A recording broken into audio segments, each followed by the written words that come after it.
जरा सोचो एक रेगिस्तान के बारे में। क्या दिखता है? रेत, है ना? मीलों तक फैली रेत, ऊपर से चिलचिलाती धूप और ऊंट जैसे वो उस जगह के मालिक हों। लेकिन पता है क्या नहीं दिखता? बर्फ। रेगिस्तान तो गर्म और सूखे होते हैं। वहां बर्फ मिलना ऐसा है जैसे बिरयानी की दावत में कोई शाकाहारी मिल जाए। बिल्कुल ही बेमेल। लेकिन जिंदगी तो सरप्राइज से भरी होती है। सऊदी अरब के बीचों बीच, जहां सूरज राजा है और रेत का साम्राज्य है, वहां कुछ अविश्वसनीय हुआ। कुछ ऐसा जिसने सबको सोचने पर मजबूर कर दिया कि ये क्या हो रहा है। शुरुआत हुई हल्के हल्के, कुछ बर्फ के फाहे जैसे रास्ता भटके हुए आसमान से धीरे धीरे नीचे उतर रहे हों। फिर धीरे धीरे उनकी तादाद बढ़ती गई और देखते ही देखते नामुमकिन मुमकिन हो गया। रेगिस्तान में बर्फबारी हो रही थी। अब जरा सोचो कि आप वहां रहते हो। पूरी जिंदगी आपने इस रेगिस्तान में बिताई है। यहाँ की रेत को आप अपनी हथेली की तरह जानते हो।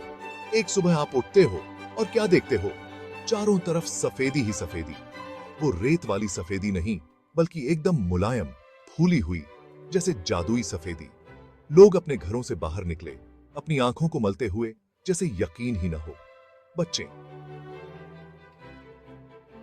जिन्होंने बर्फ सिर्फ कार्टून में देखी थी, वो तो खुशी से झूम उठे, भागते हुए, हंसते हुए, गिरते हुए बर्फ के टुकड़ों को अपनी जीभ से पकड़ने की कोशिश करते हुए। लगता है ऊंट भी कंफ्यूज हो गए थे।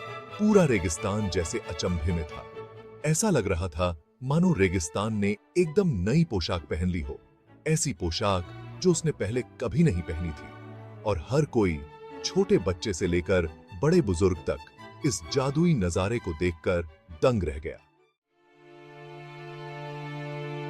नजारा वाकई लाजवाब था। सुनहरे टीले जो आमतौर पर तेज धूप में तपते रहते थे, अब एकदम सफेद चादर ओढ़े हुए थे। डूबते हुए सूरज की किरणें बर्फ पर पड़ रही थी, जिससे रेगिस्तान गुलाबी और नारंगी रंग में रंग गया था। सोशल मीडिया पर तो मानो तहलका ही मच गया। सऊदी के इस स्नो डे की तस्वीरें और वीडियोस इंटरनेट पर छा गए। लोग अपनी हैरानी, अपनी खुशी और अपना अविश्वास जाहिर कर रहे थे। कुछ देर के लिए तो पूरी दुनिया में बस इस रेगिस्तान की बर्फ की ही चर्चा थी। ये रेगिस्तान जो आमतौर पर इतना कठोर और निर्दयी होता है, अब एकदम किसी स्वर्ग लोक जैसा लग रहा था। ये नजारा इस बात की याद दिलाता है कि अप्रत्याशित जगहों पर भी कुदरत हमें हैरान कर सकती है। अब आप सोच रहे होंगे कि रेगिस्तान में बर्फबारी कैसे हो सकती है? क्या यहां बहुत ज्यादा गर्मी नहीं होती?